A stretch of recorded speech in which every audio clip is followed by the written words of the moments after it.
Have I become your enemy because I tell you the truth?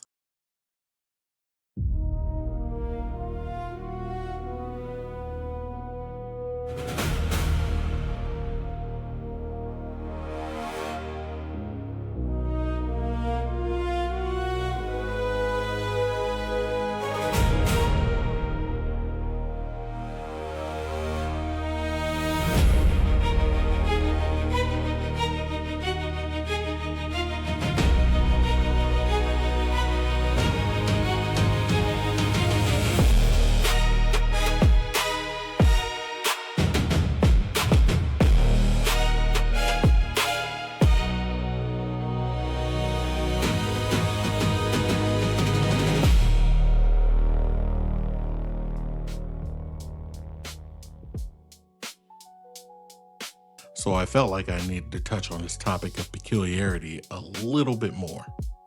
It really needs to stick with us.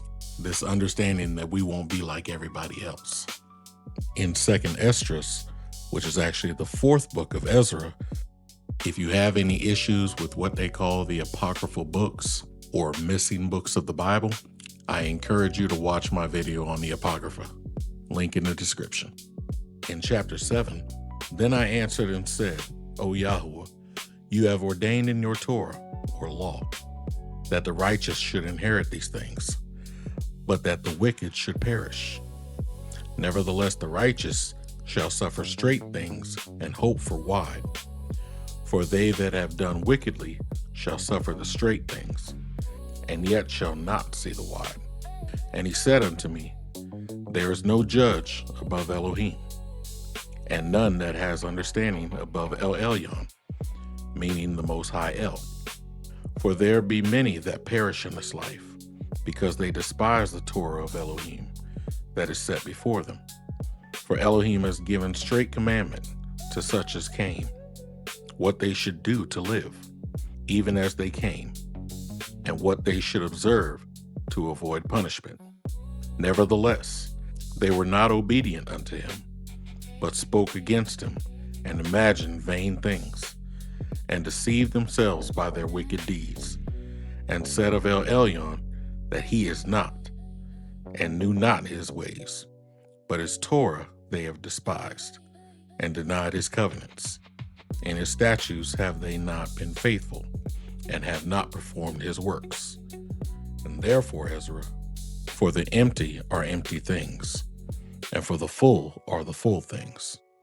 These laws, this command from the Most High, leads to life and leads you away from punishment. But people still reject it. Like I said before, people gladly walking off a cliff, looking at people who don't want to walk off that cliff like they're crazy. But this is what we're dealing with. In verse 59, he answered me and said, weigh within yourself what you have thought. For he who has what is hard to get rejoices more than he who has what is plentiful.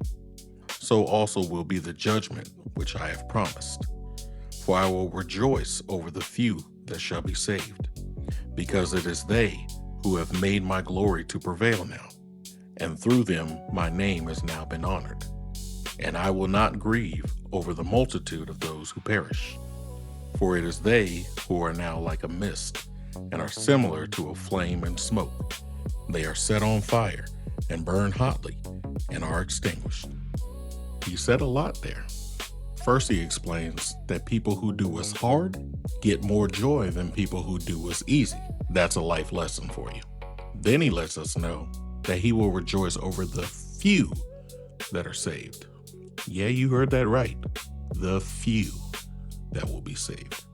And that he will not be bothered about the many that perish, who basically look like they're doing well, but will be put out like any other fire.